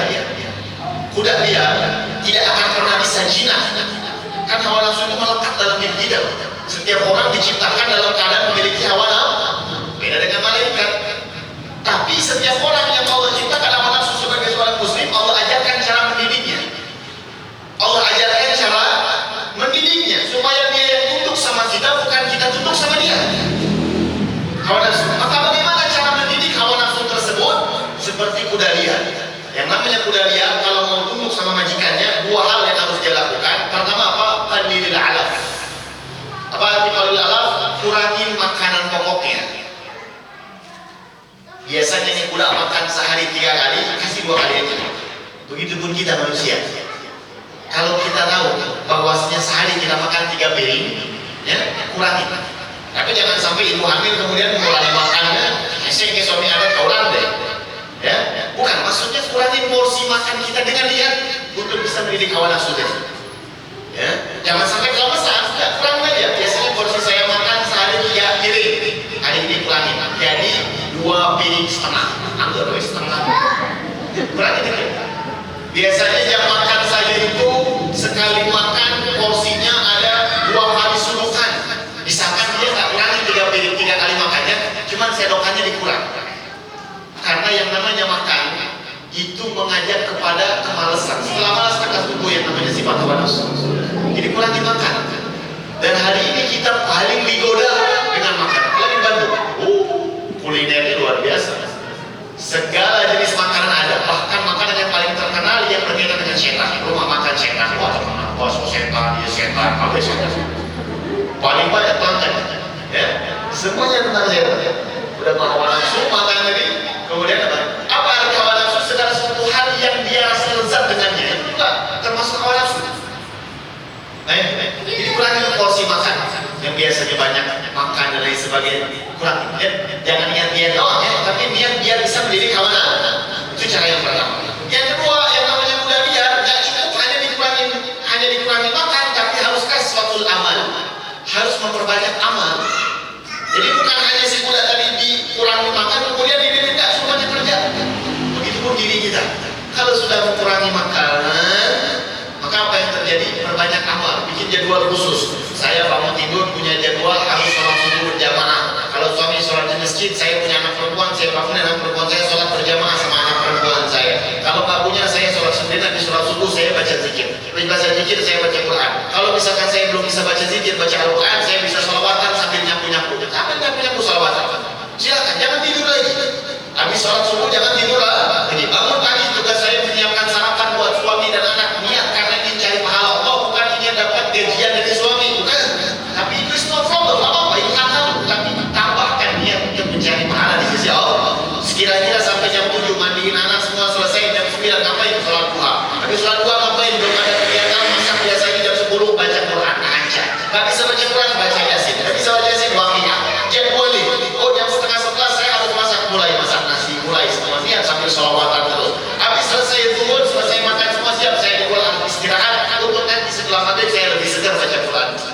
keluar, bisa.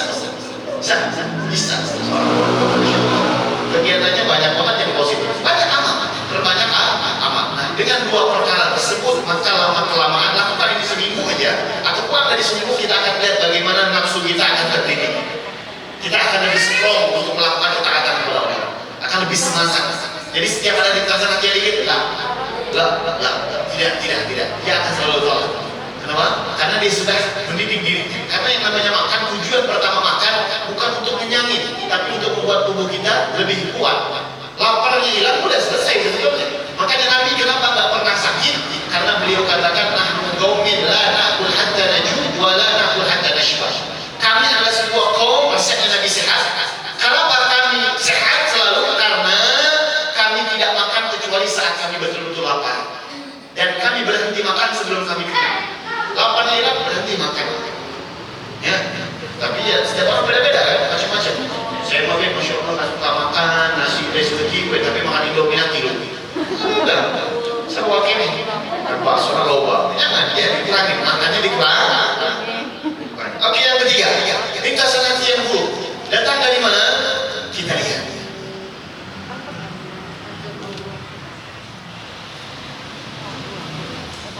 Kita lihat, ringkasan hati yang buruk itu dia tiba-tiba datang begitu saja, atau sebelumnya kita pernah melakukan satu kemaksiatan yang kita belum taubat sama Allah. Tiba-tiba terlintas dalam hati kita ingin melakukan maksiat, pandangannya, lihat pandangannya dalam hati. Wah, sian lapon ya, wah ganteng benghadri, dia kolen. Itu udah tahu kita dalam lingkungan syariat haram kan? Cuma maksud kita udah tahu dari mana zikir. Astagfirullahaladzim, astagfirullah. Telengin, ayam pengen lapor ini setan menggoda. Pengen jawab. Lawan lagi kita pakai zikir kan hilang. Kita pakai melalui makan beberapa hari masih kan. Ini kenapa? Ya Allah, kok hilang perasaan tadi? Maaf, mungkin sebelum kalau video call dari dia, kau udah ketemuan dulu sebelumnya. Itu maksiat sama Allah. Maka apa yang kau harus lakukan dari masalah tadi? Taubat dulu, istighfar.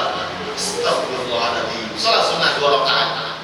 Salat sunnah 2 rakaat. Taubat sama Allah Subhanahu wa taala. Boleh.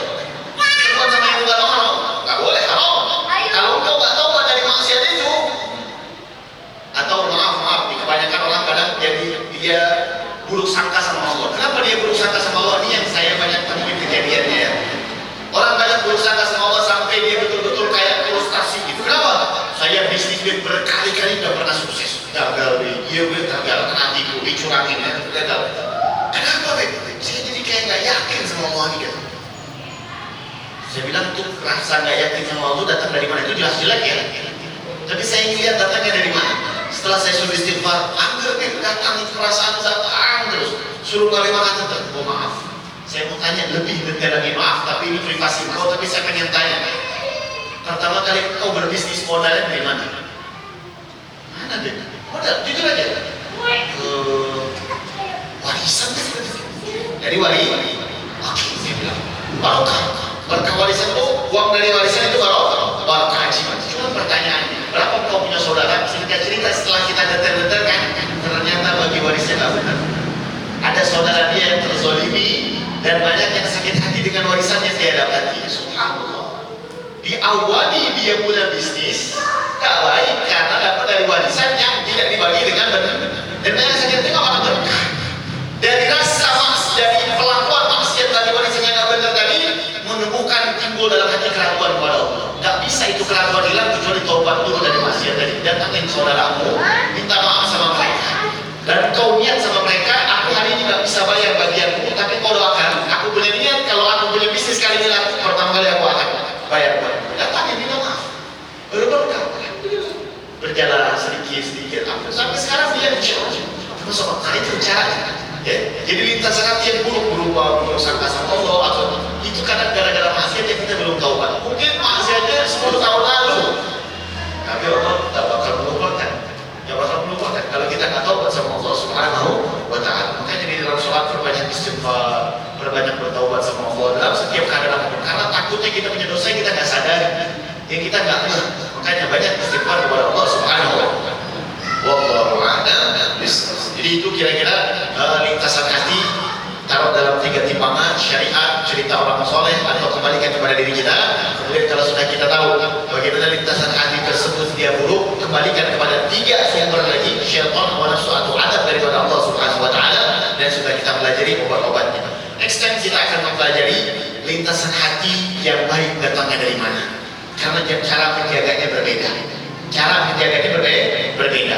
Lintasan hati yang baik itu secara global saya kasih tahu, iman datangnya dari Allah, langsung ilham dari Allah Subhanahu wa taala, atau bisikan malaikat, atau gara-gara satu amalan yang baik yang pertama diterima oleh Allah, tanda diterimanya Allah akan membukakan pintu kebaikan yang lain. Itu ada lintasan hati yang baik. Atau yang keempat, lintasan hati secara sekilas baik gambarnya, tapi karena dia tidak melakukan cara-cara untuk menjawab lintasan hati yang baik tadi, maka kadang lintasan hati yang baik bisa menjadi jelek. Lintasan hati yang baik kadang gambarnya itu baik, sedekah, niatnya sedekah, tapi justru dengan sedekah itu kadang dia terjerumus kepada kemaksiatan. Kok bisa? Kita akan pelajari pada pertemuan yang akan datang. Wallahu a'lam bishawab. Akhirul kalam, saya mau bertanya sama ibu-ibu semua, apakah ini ilmu yang baru bagi kita? Ilmu yang baru? Mungkin ini baru bagi kita, tapi tidak bagi orang-orang terdahulu. Bagi mereka ini ilmu yang akan senantiasa mereka didikan kepada anak-anak mereka. Maka ibu harus punya waktu yang betul-betul, bukan saat bercanda, bukan saat ngajak anak main, enggak. Waktu belajar anak-anak kita ajarkan, kasih tahu sama mereka, karena ini kunci kesuksesan di dalam hidup di dunia atau kalau hidup di dalam akhiratnya Allah Subhanahu wa taala. Mungkin ini baru bagi saya, bagi ibu, tapi tidak bagi generasi-generasi terdahulu. Bahkan mereka mengajarkan ilmu hati kepada anak-anak mereka sebagaimana mereka mengajarkan anak-anak mereka surat Al-Fatihah. Diulang. Dan belajar ilmu hati ini tidak cukup pakai teori, harus punya guru spiritual. Nggak usah pakai laki-laki, cari perempuan di Bandung ini banyak yang soleha. Minta kasih tahu, setiap ada lintasan hati ini tanya. Karena setiap kita memahami dan selalu mengamalkan apa yang kita pelajari. Saya sudah belajar tentang ilmu hati kita. Terus kita setiap 24 jam hati kita ini, respect. Ya Allah, ini baik apa enggak? Sibuk pikiran kita mencari tahu lintasan hati kita. Gara-gara kesibukan kita mencari tahu lintasan hati kita baik atau tidak, di situ datangnya rahmat Allah.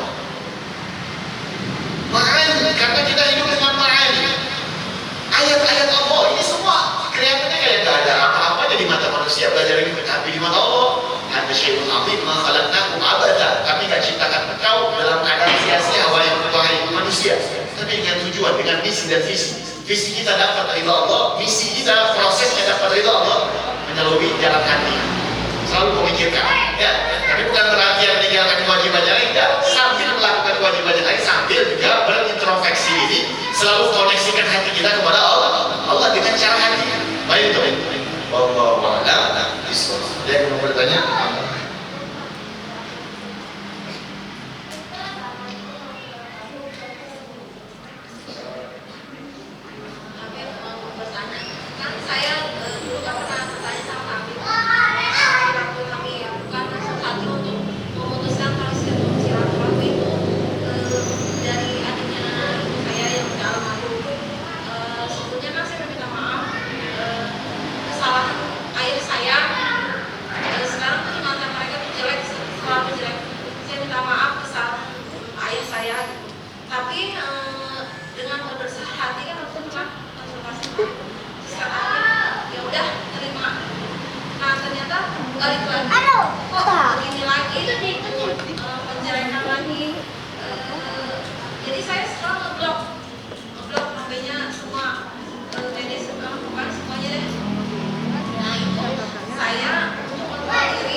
Arti memutus tali silaturahim, adalah tidak betul-betul merespon ketika dia menegur kita, itu satu.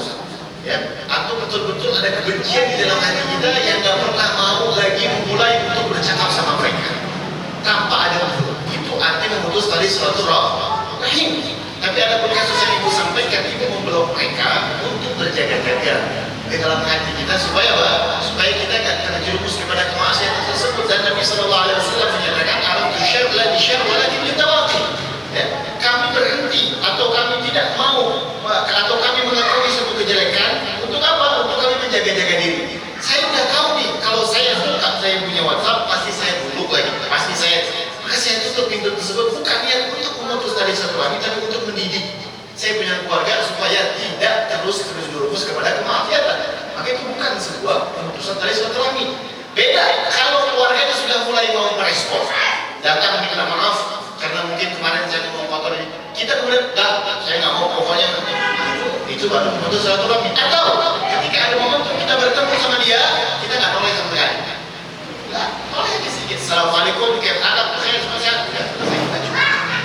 Ya, jadi memutus tali silaturahmi bermakna bukan berarti dia memutus yang seperti digambarkan tidak, tapi dia memutus secara totalitas, nggak mau merespon dan benci dalam hati, itu baru memutus tali silaturahmi. Tapi kalau karena ada alasan dia beruzur untuk mengajarkan supaya dia jangan bermaksiat atau tidak mau membuka pintu celah untuk dia selalu bermaksiat kepada saya, itu pendidikan apa? Wallahu a'lam.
Kurang jelas, cuma dengar sekilasnya bagaimana cara menstabilkan antara taat sama Allah Subhanahu wa Ta'ala, dan kalaupun lagi nurun nggak turun-turun banget, ya seperti itu ya. Bagaimana cara menambahkan ketaatan dan menjaga ketaatan tersebut, dan kenapa setiap orang kadang memiliki iman yang naik turun?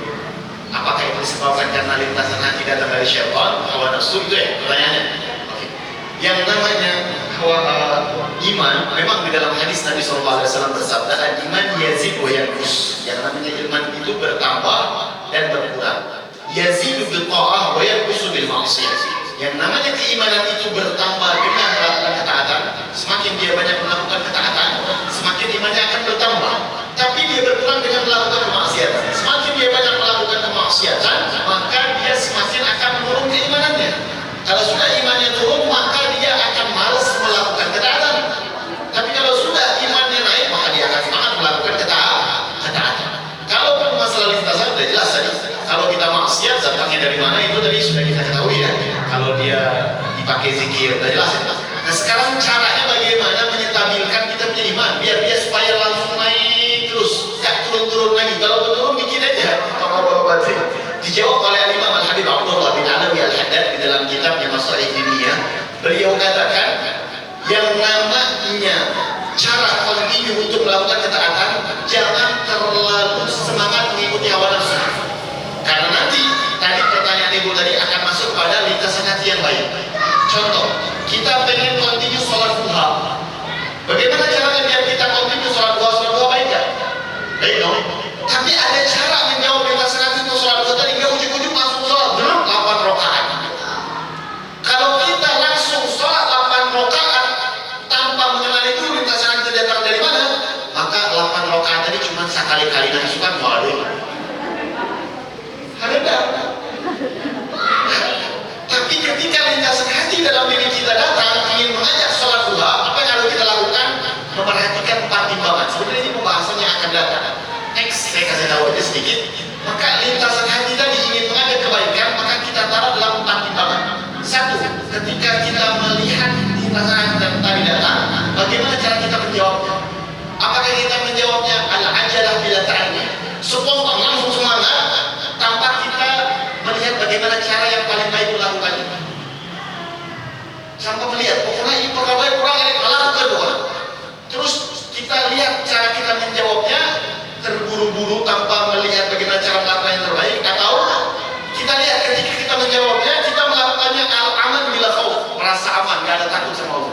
Artinya ketika kita melakukannya pokoknya orang bisa melakukan, gak punya dalam hati rasa apakah diterima sama Allah atau enggak ya, bisa ikhlas atau enggak, ini benar nggak caranya seperti ini, kita ada rasa itu dalam hati kita.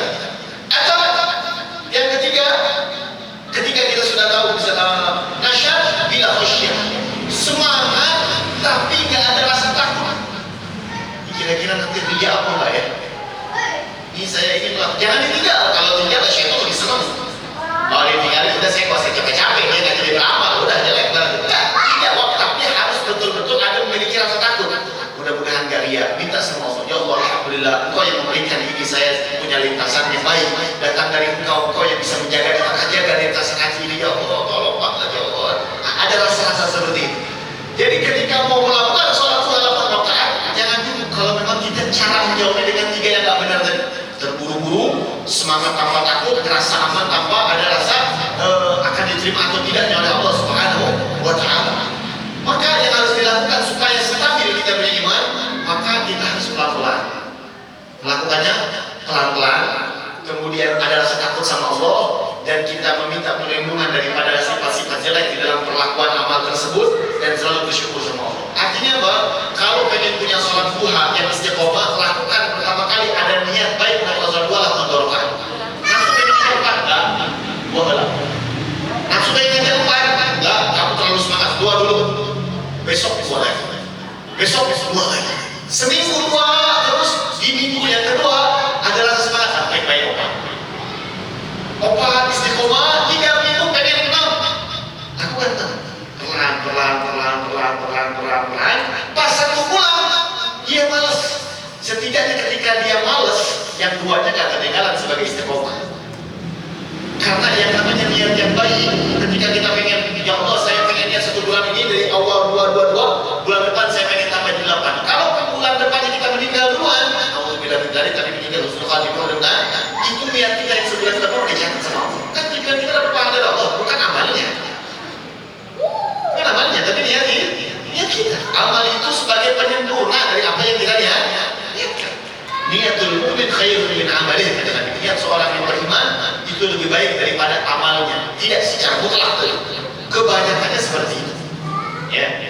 Jadi cara menyetabilkan tadi seperti itu. Saya niat pengen ngatur jadwal setiap hari baca Quran 1 juz. Dan saya itu syukur baca isukan muak.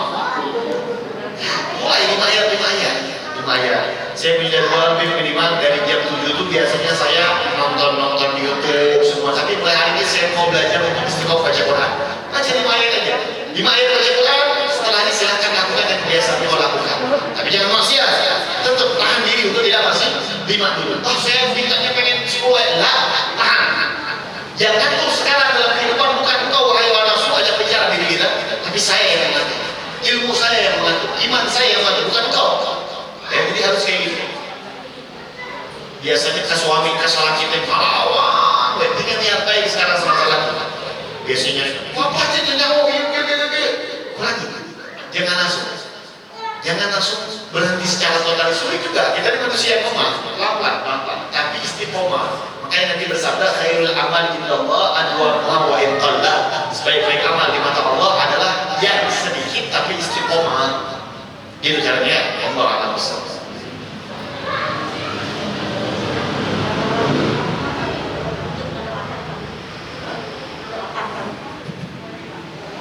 Sesi pertanyaan, sedang bertanya lagi ya kita. Ada yang tanya lagi? Jangan malu-malu, ayah.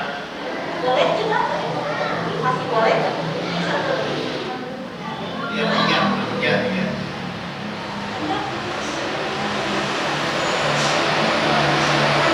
Satu lagi ya, boleh juga. Assalamualaikum warahmatullahi wabarakatuh.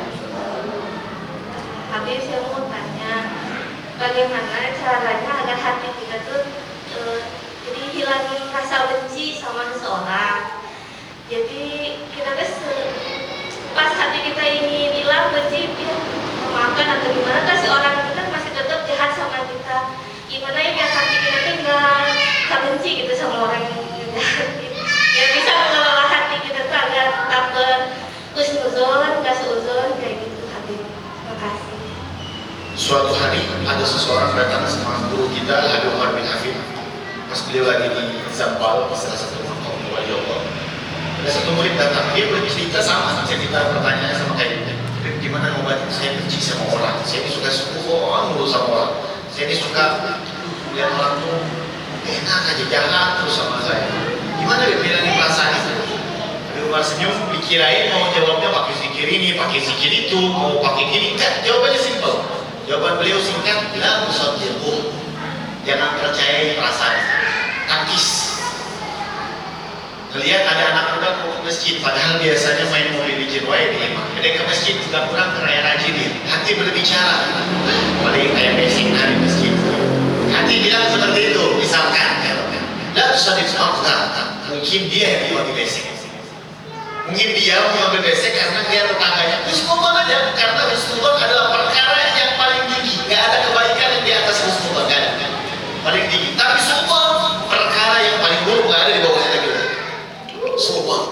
Ya, jadi cara mengobati rasa benci sama orang itu dengan berbaik sangka. Walaupun ternyata baik sangka kita sama dia ternyata hasilnya nol, dia malah jahat sama kita. Jangan sedih, di mata Allah engkau tetap dapat pahala walaupun dia jahat.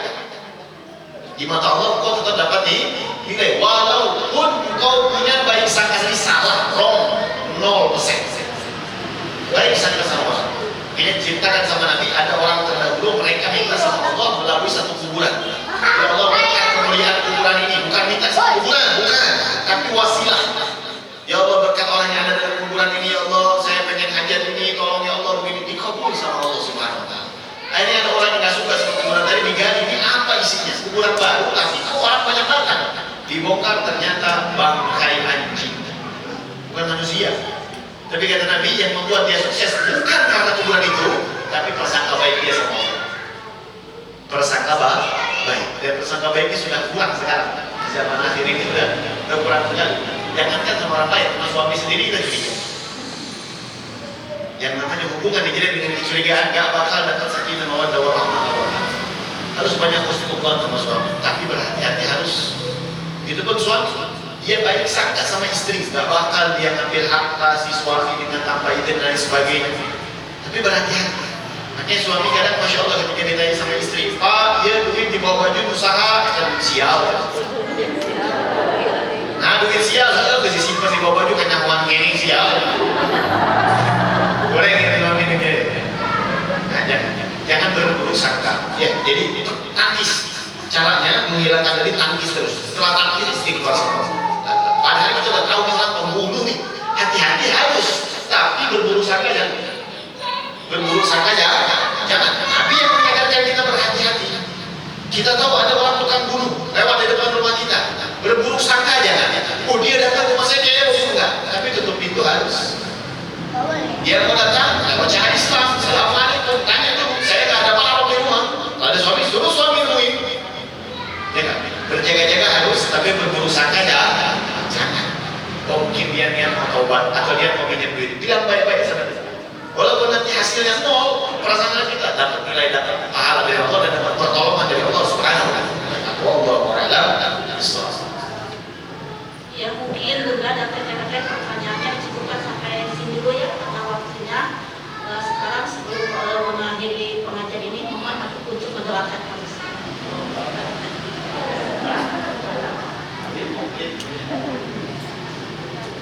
Mendoakan bukan hanya dari Habib, tapi dari ibu juga buat saya, buat anak saya, buat istri saya, keluarga saya semuanya doakan. Dan mendoakan orang itu jangan pelit-pelit. Dakwatul li akhihi fi dhahril ghaib mustajab kata Nabi. Mendoakan saudara muslim kita di belakang dia itu mustajab sekali. Dan ketika kita mendoakan saudara muslim, ada satu malaikat khusus yang Allah ciptakan untuk mendengarkan doa kita. Dan tugas malaikat tadi ngapain? Berdoa juga. Wa anta mithla dzalik, dan kau akan mendapati seperti yang apa kau doakan. Kalau kita mendoakan kebaikan buat orang, malaikat juga akan mendoakan, dan kau akan mendapatkan apa yang kau doakan. Ya Allah berangkati dia umroh, maka malaikat bilang, Ya Allah berangkati dia umroh. Kira-kira doa kita sama doa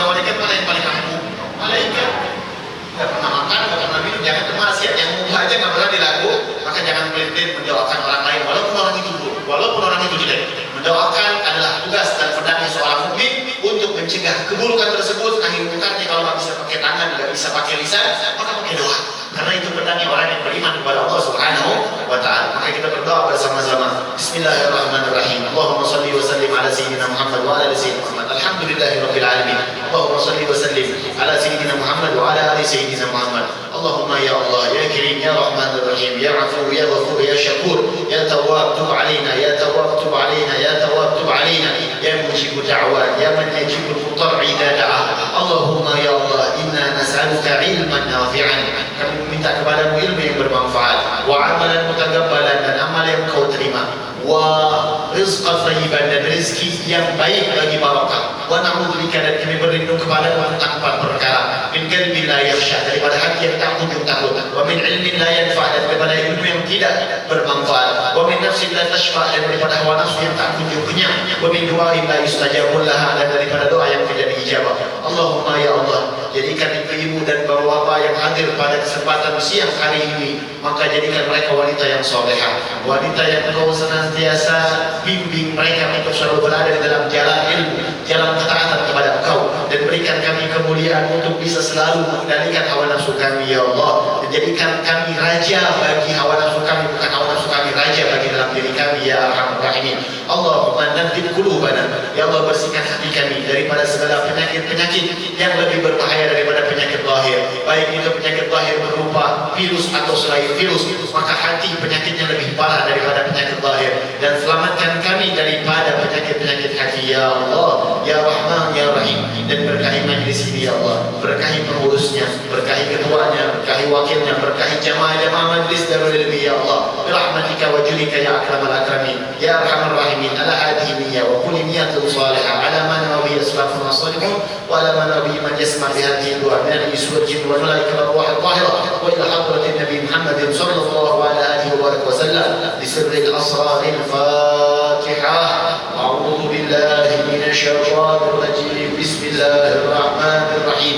Alhamdulillahi rabbil alamin, arrahmanir rahim, maliki yaumiddin. إياك نعبد وإياك نستعين اهدنا الصراط المستقيم صراط الذين أنعمت عليهم غير عليهم ولا الضالين واعف عنا يا كريم واعف عنا يا رحيم بسر الفاتحة وبكلمة الفاتحة وبالمعجزة الفاتحة ولمن أنزلت عليه سورة الفاتحة. ربنا آتنا في الدنيا حسنة وفي الآخرة حسنة وقنا عذاب النار. فضل سبحانك اللهم وتحية فيها السلام وآخر دعوانا الحمد لله رب العالمين. Alhamdulillah, begitu saja dari saya. Terakhir ini ada anak santri muda, mereka punya kreatif, produktif juga, bikin jualan-jualan ada di depan. Bagi yang mau berminat silahkan di depan, dan mereka kongsikan ini hasilnya untuk majelis Nurus Soba, untuk anak-anak santri dan lain sebagainya. Jadi kalau kita belanja sama dia, mereka sudah sisihkan daripada uang itu untuk anak-anak. Ada di mobil ya?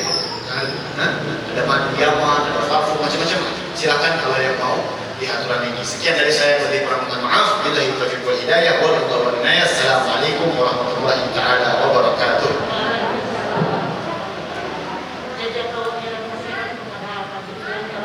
Memberikan ilmunya kepada kita semua. Semoga ilmu apa yang kami sampaikan menjadi ilmu tambahan buat ibu, bapak-bapak dan teteh-teteh semuanya, dan bisa diamalkan dalam kehidupan kita. Barakallah buat kami dan keluarga. Semoga Allah senantiasa memberikan kesehatan buat kami dan keluarga. Juga semoga ilmu yang kami berikan menjadi amal jariah buat kami. Terima kasih kepada bunda-bunda dan teteh semuanya yang dalam kajian